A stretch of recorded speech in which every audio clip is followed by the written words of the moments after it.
Hello and welcome to Hybrid, powered by chinkseyMEDIA. This is my pre-match press conference analysis of Mikel Arteta for the game between Athletic Club and Arsenal. Here goes.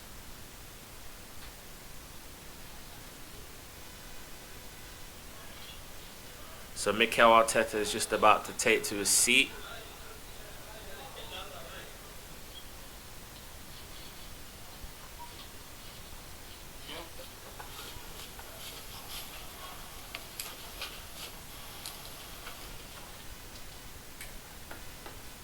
He's took to his seat. Good evening, everyone. Hope everyone's well. How are you? Okay. If you have a question, raise your hand and we'll come to you. Looks like we're ready. We'll come to Alex from the BBC UK first here. Hi Mikel, just speaking to David Rye there about the campaign you had last season in the Champions League. What's the feeling coming into this one? Well, very excited to start again from scratch in a beautiful place, in a stadium that is going to generate something special. We're looking forward to that, and I'm very excited again to step by step start to build some momentum and start to have some wins. Okay, so we're up against Athletic Bilbao, who lost at the weekend at home, I believe. We've already beaten them in pre-season, so we know we can gauge what to expect. They haven't gotten off to the greatest of starts this season. We have, with the exception of exceptional free kick against Liverpool, current leaders. But one thing's for sure, I expect Athletic Bilbao's crowd to be up for it at San Mamés. They're good at home. They finished 4th last season, had a fantastic season. Probably would find themselves slightly disappointed not to have at least got to the Europa League final in their own stadium, let alone won it, because for me, they were my tips to win it from the start. Obviously, I knew that Manchester United and Tottenham were favourites, just ahead of Athletic Bilbao. But tomorrow should be a good game, but one that I expect us to pick up 3 points in.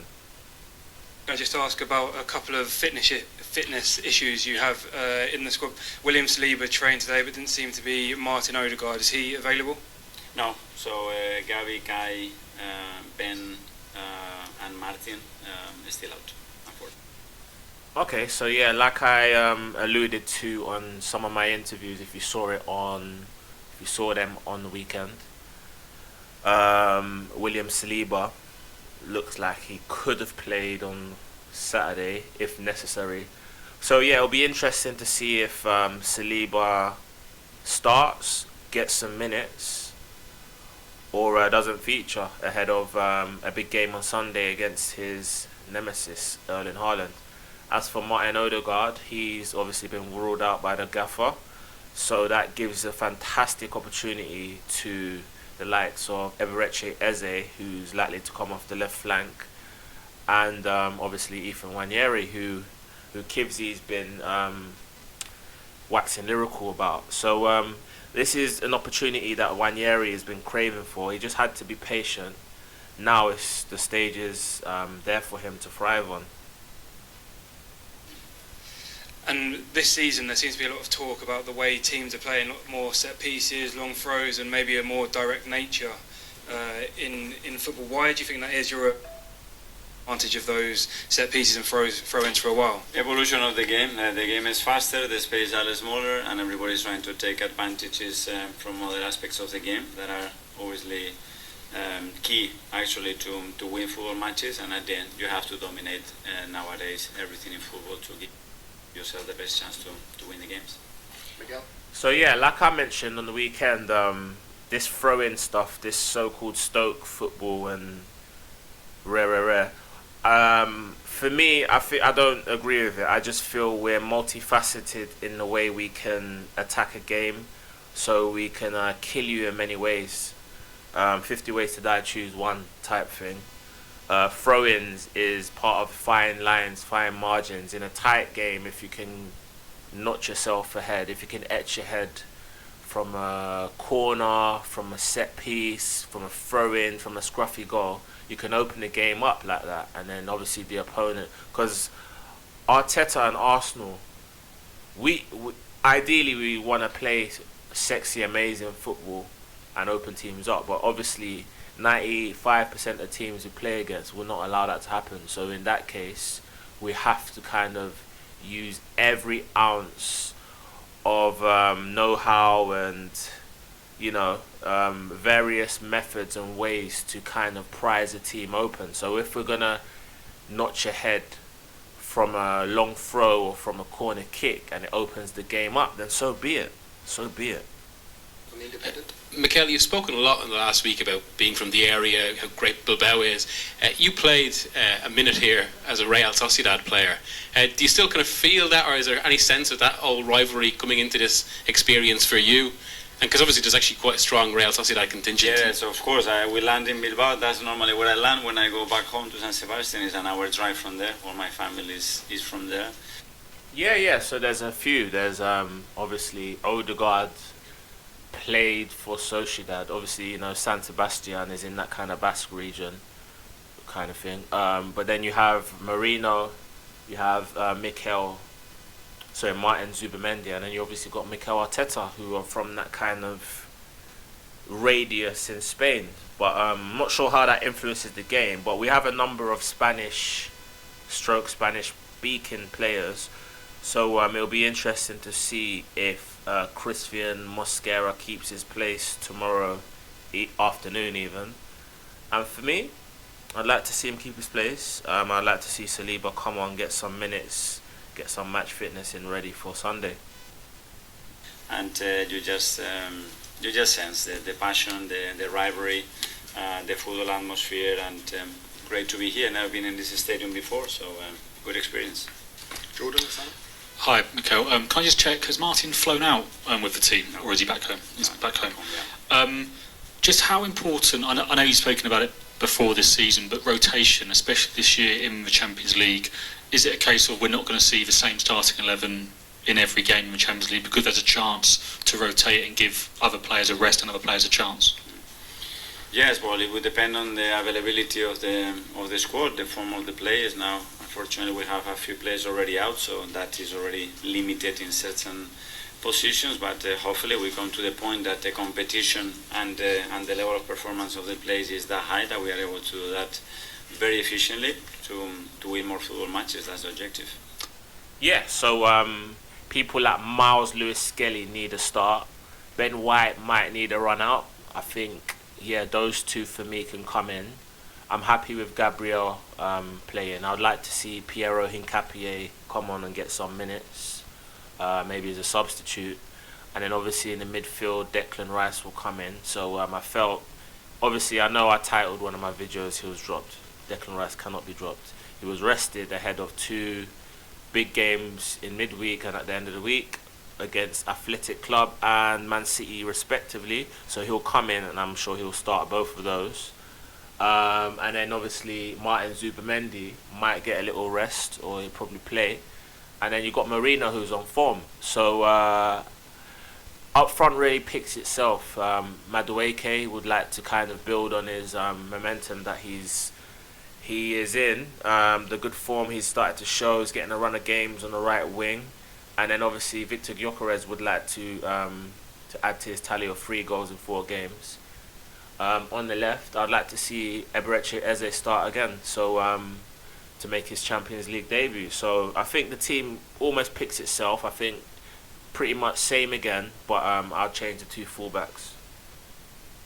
And with Kai and Gabby out, kind of Victor's on his own up there, are you going to have a chance to be able to rest him at all and bring other players into that role, or do you think he's going to have to leave the line now for a while without a real rest? Well, let's see it against Forest at the end.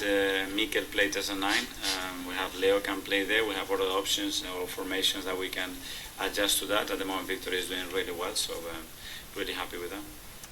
Oh yeah, I forgot about Leandro Trossard. He definitely needs a game. And then you got people like Martinelli who are off form. But for me, with Martinelli, I think that if you bring him in this type of fixture, it's taking liberties. I mean, we've got to show Athletic Club respect. So we don't want to make too many changes. I feel like 3 or 4 changes will suffice if we want to pick up 3 points, which I fully expect us to do. Isan, Daily Mail. Hi, Mikel. Do you have any updates on Bukayo Saka, where he is with his injury? No, I think it's still quite a lot of things to go through. Very early to understand which week he's going to be available, but he will certainly be pushing to be available as quick as possible. As quick as possible. I bet everyone was hoping he'll say for Man City. Now, for me, from what I'm kind of feeling and gauging, I don't think Saka will be fit this week. Although you might see him on the bench, but I don't think he starts against Man City. But if he does, that would be the best kept secret, for a long time. But now for me, I feel like Saka might be games or weeks away. I'll be surprised and bemused if he features in any of our fixtures this week. Your team, of course, reached the semi-finals last season in this competition. This time round, with the squad that you've got now, you haven't spent £250 million and the reinforcements you've got in all positions. Do you now see this as a moment where you can go one step further and possibly get to the final, win the competition maybe? Yeah, like the rest of the teams that they have done the same and they continue to do that and they've won it in many occasions. That's the aim in the beginning, but we all know that it's going to be a really long journey. The margins in this competition are super small, and you have to be at your very best from day one to give yourself the best possible chance. And yeah, in terms of the Champions League, we're definitely in that little batch of front runners. For me, the way I've kind of segmented it is you've got your Liverpools and Barcelonas and PSGs, and then just slightly under that, I'll put us in the batch with Real Madrid, Bayern Munich, Man City, and then just under that you got a couple underdogs. I think Chelsea for me are the dark horses for this competition. I feel so in that case it's about 7 or 8 teams can win it realistically, with for me 4 or 5 outstanding candidates. So to reiterate, Liverpool, Barcelona, PSG, Arsenal, Real Madrid, Manchester City and Chelsea and Bayern Munich, for me, are the only teams that can win this competition. what in particular did you learn from the competition last season which you're going to take into the competition this time around? That we are good enough, that we can compete against any opposition on the day. And on top of that, two things have to go your way. You need to have a full squad available when it comes to the most critical moments in the season. And then as well, when the ball has to go in the right moment or with the right decision, it has to be as well, because the margins are so small. Amy, Athletic. Hi, Mikel. Yeah, so that obviously explains why we went so ham.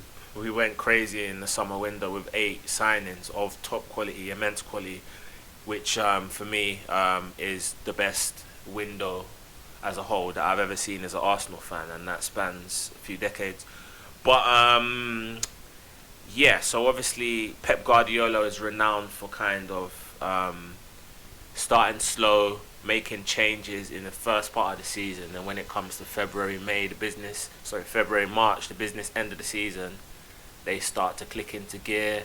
He starts to make the changes. The better players are fresh. So with our stacked squad, you should expect our key players to get enough rest, because previously people like Saka, Rice, Gabriel, Saliba, Odegaard, we couldn't afford to rest them. But now people like Declan Rice, who's a £100 million player, put his feet up on the bench and then had a little run out at the end of the game on Saturday against, a very good Nottingham Forest side who made it look very ordinary. So yeah, so it's good that we have certainly one of the best squads in Europe at this moment in time, if not the best. We've got a very strong case for having the strongest squad in terms of if one player's out, the other player comes in and there's little or no drop off. So having a good squad stands us in good stead for the latter end of the season where it matters. Was part of the strengthening in a lot of numbers this summer down to that feeling when you're in the semi-final and your numbers are short and you think, I don't want to be here next year, where you're struggling to put out your best team when it counts? Well, when we were training and we had 8 or 9 fit players, and we're going to games with 13 players, and at that level it's extremely difficult. But I think even with that condition, we did really well. We gave ourselves an unbelievable chance, and we were very unlucky in the semi-final not to get through. Yeah, I mean, Mikel's right-ish, because obviously last season in the Champions League semi-final was playing with Mikel Merino as a striker against PSG, the eventual winners, who I felt we outplayed in the second leg, especially in the first part of that game where we kind of took the game to them, really pushed them back. Not many teams have done that in the Parc des Princes. We really pushed them back. We just couldn't score, take our chances. Donnarumma was in fantastic form, and then they scored against the run of play. So yeah, I felt like we were the better team in that second leg, in spite of our impediments, missing Thomas Partey, Marino up front, and then we had 4 youngsters on the bench. We had several left backs, so I could go on and on. But there's no room for sentiment in football. There's no room for excuses. Just learning. I feel like we've learned from last season having a weak squad. So this season we can take that learning and implement it in what we want to do to look forward and improve and to win this competition for the first time in our history. David Raya was just here, and he was talking about how much it almost seemed to still hurt when he thinks about the semi-final and being in that position. I hate to take you back to that moment, but how much does it drive you to have that experience as a young manager where you get so close to the top of the mountain? Well, it is that, and that moment you get deflated, and you have to understand what you need to do to put yourself back in the same position and start actions actually that matter to give yourself the chance to achieve that. And that's it. You take a lot of learnings from it. It's painful because it's not only what we feel, it's about the expectation that we created and the real conviction that we had within the club, the team, that we could go all the way, because we showed a very high level of consistency and quality throughout the competition, and learn from it and try to be better. Yeah, so as I said, last season's about learning. So obviously the mistakes that we made were not having a strong squad, not taking our chances.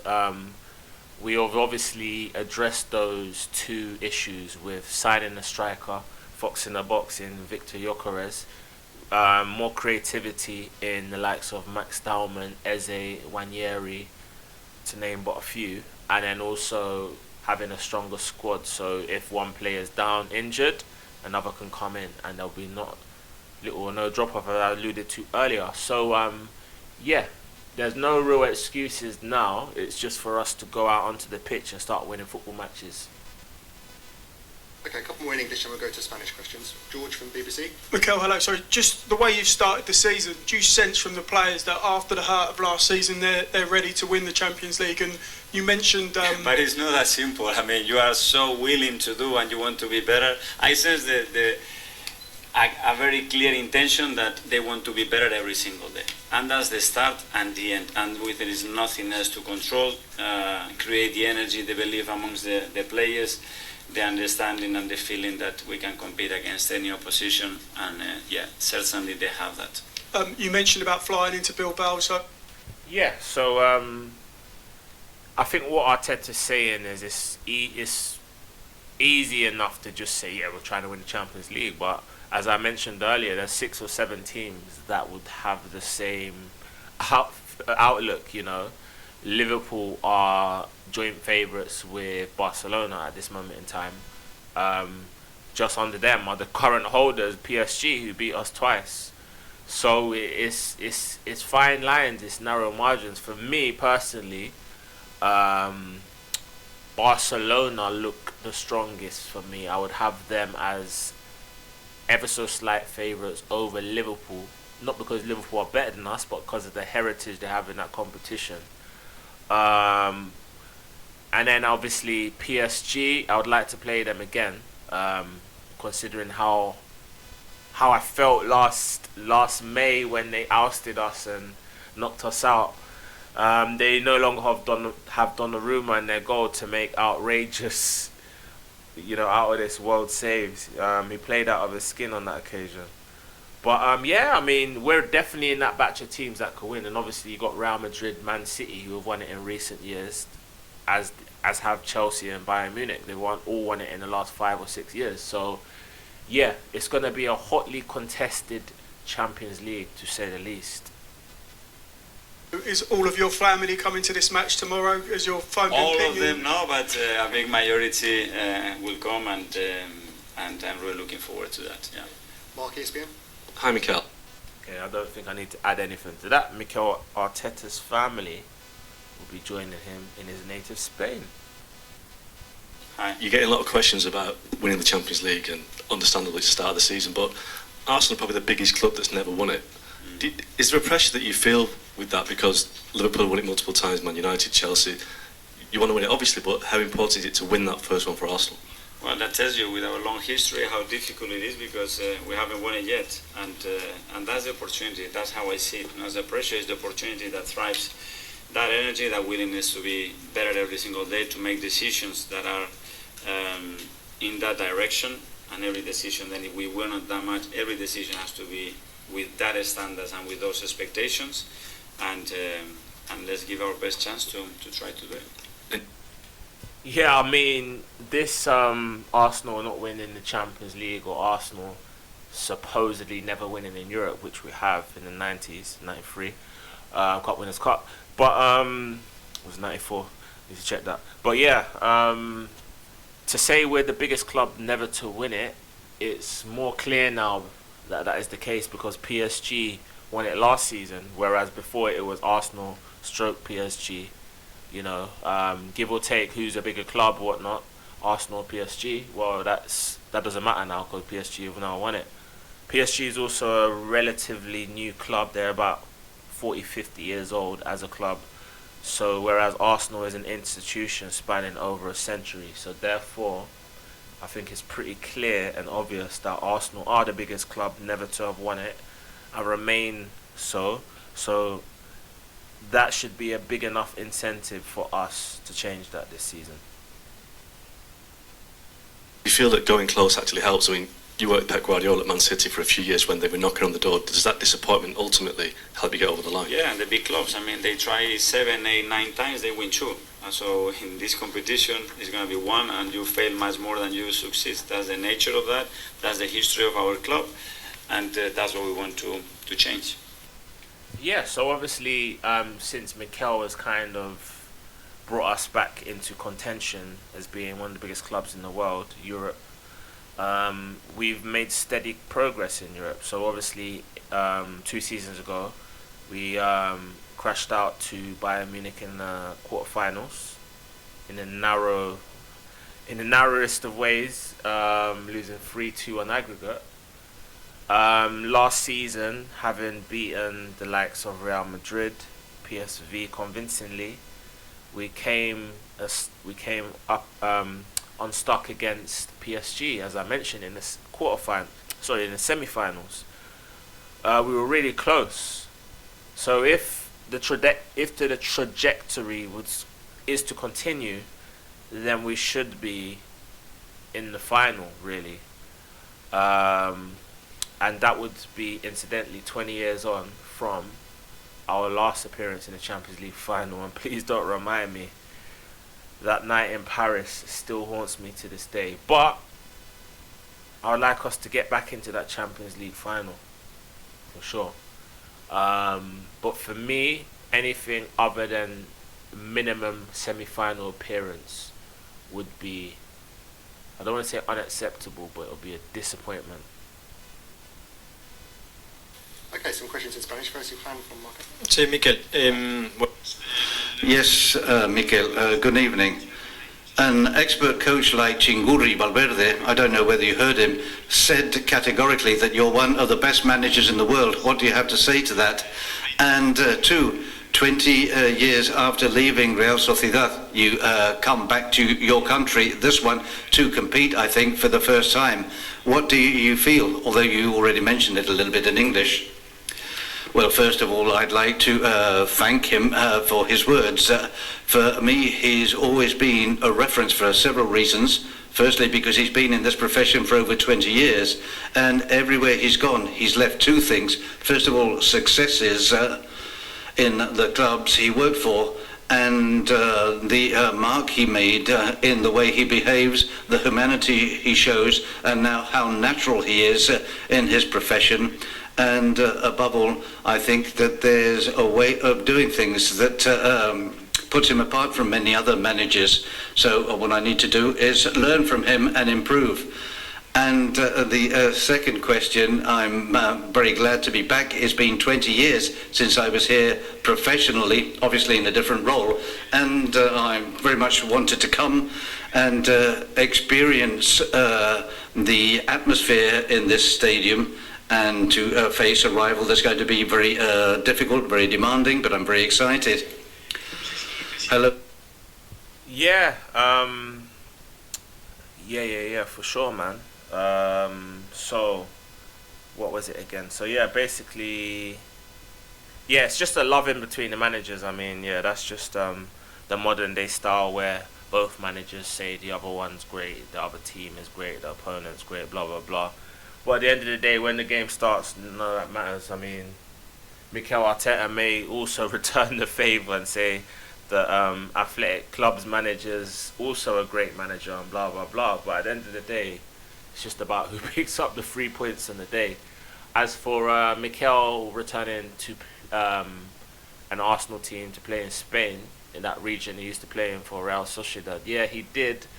Because I think, if I'm not wrong, he's in no particular order, he's played for Glasgow Rangers, Everton, Arsenal, Real Sociedad, and then he was in the Barcelona youth team, as well as being on loan at PSG. So he was a well-travelled player, playing in different countries and whatnot. But yeah, it's not like he hasn't returned to Spain. I mean, he played against Real Madrid in that famous win at the Bernabeu just a few months ago.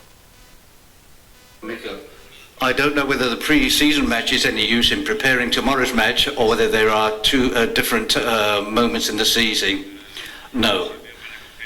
It was useful to obtain some information and have a good feeling after the match, but we know that tomorrow's going to be a different world. This is the Champions League.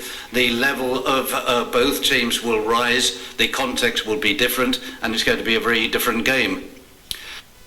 Yeah, for sure, I agree. Obviously, he would say that, though.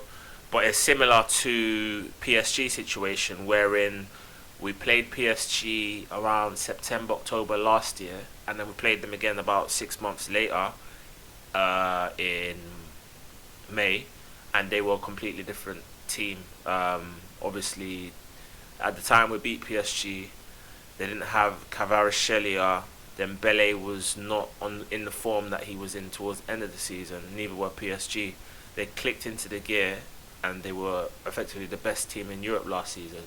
Whereas I kind of compare it to this, where we've played Athletic Club Bilbao in pre-season, probably about, I'd say, 6 weeks ago. And yeah, they were a week behind us, hadn't started their season, whereas we was literally days away from starting our season. So we was ahead of them fitness-wise. And on top of that, this is a competitive match. We're also away from home. So all those factors encompassed, you know, it's going to be a completely different game. So I have to agree with Mikel on this one here. And I hope we can get the result we want. Hello, Mikel. Good evening. Rubio from Cadena Cope. I don't know whether you've heard about Lamine injured, Nico injured. You've had 3 players in the Spanish squad. Is it a big bother every time there's a break for the national teams? Well, yes, because we lost 3 very important players. But we've also lost very important players through injuries, and this is part of the normal process, and we just have to try to get these players ready. It's almost impossible to play 64 matches, and that's why all managers and clubs need more players and more resources. Okay, so what I took from that was Nico Williams is probably injured, and Nico Williams is Athletic Club's highest paid player now, significantly their highest paid player, but he's their best player. Let's have it right. We were linked with him for a number of years, but before he signed his extension at his hometown City club. But yeah, Mikel's right. We've had injuries. We've had Kai Havertz out. Bukayo Saka's out. Arguably our best player, probably is. So it's not like we're not missing top players. William Saliba's out. It's just having a strong squad. So therefore, the bigger clubs will have more money, more gravitas to pull in the better players. Whereas clubs like Athletic Club wouldn't really be an attractive proposition for players, squad players, to have that quality to accept that they're not going to start to go to that type of club. I know that was kind of wordy, but I hope you understand what I mean by that. Hello, Mikel. Diego González, Cadena Ser. I would like to talk a bit about the match. Athletic is going to have a lot of faith in their 15-20 minutes push and pressure, and we'll see later on how they plan the match, whether they play higher or deeper. But what do you expect from Athletic tomorrow? That obviously they'll try to do what they want, and it's an extremely dangerous team when they do that, and at home they have the capacity to do that in different ways. And we want a very different kind of match to what they want, and as usual we'll try to diffuse their quality and try to use our best players and play. The key of Athletic is in their high pressure. Where do you think the key is? So yeah, it'll be interesting to see how Athletic tackle this game. Personally, I feel like they are gonna play their football. That's the only way they can. They try and play the passing, the typical Spanish way, and I feel like if they do that, we're gonna absolutely spank them.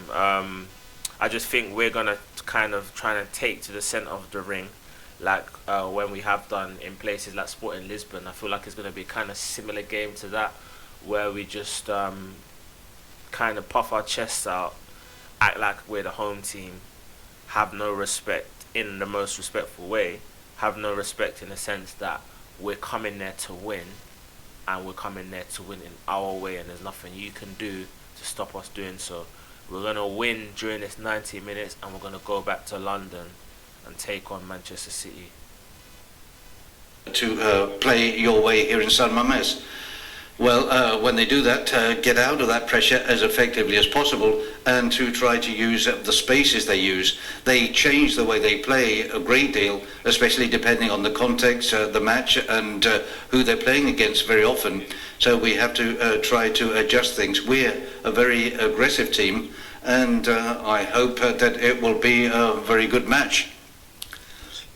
Yeah, okay, fair enough. If Athletic Club try and press us, then I think we just need to pass it around us. So I think this is a game where we can kind of play the game what we actually want to play, which is the 22-23 type of style, or the 23-24 type of style second half of the season, where we're just kind of indiscriminately battering teams. But yeah, if they try to press us, I think we just pass it around them, tire them out, bang, bang, bang, bang. And I'm really confident ahead of tomorrow. I know that Athletic Club are a good team, but I'm more confident when we play against good teams, because I know good teams want to play good football, open football, and if the vast majority of sides try to do that with us, then the outcome is usually the same. Yes, Mikel, good afternoon. Javi Beltran, there you ask a couple of things. Is Mikel Merino at the best point in his career? And two, do you think that Valverde is going to feel the absence of Nico Williams very much in the 11? Well, Mikel Merino has been at a very high level for a very long time, but now the transcendence of what he's doing is enormous. His quality, his character, his personality, the variability he gives us in his performance. And regarding Nico, well, I imagine Ernesto would like to have him, like we would like to have other great players that can't be there tomorrow. But we'll try to do the best we can with the players we have. Javier Ortiz de Lazcano from Okay, so yeah, it appears that Nico Williams is definitely out for tomorrow, which means we have an unbelievable chance. We'll be supreme favourites for this game for sure. But yeah, Mikel did well not to mention Bukayo Saka's name, because if he mentioned Saka's name, then he would have to mention potentially Saliba's name and Kai Havertz's name. So yeah, because we do have a few injuries of our own, let alone Christian Norgard, who has yet to make his debut for Arsenal, official debut that is, in a competitive match. Correo, welcome home. In Nico Williams' turbulent summer, was there any interest from Arsenal in signing Nico? Well, I can't say. I can only say that Nico is a great player that you enjoy every week here and in the national team, and I can't say much more. Let me translate that as yes.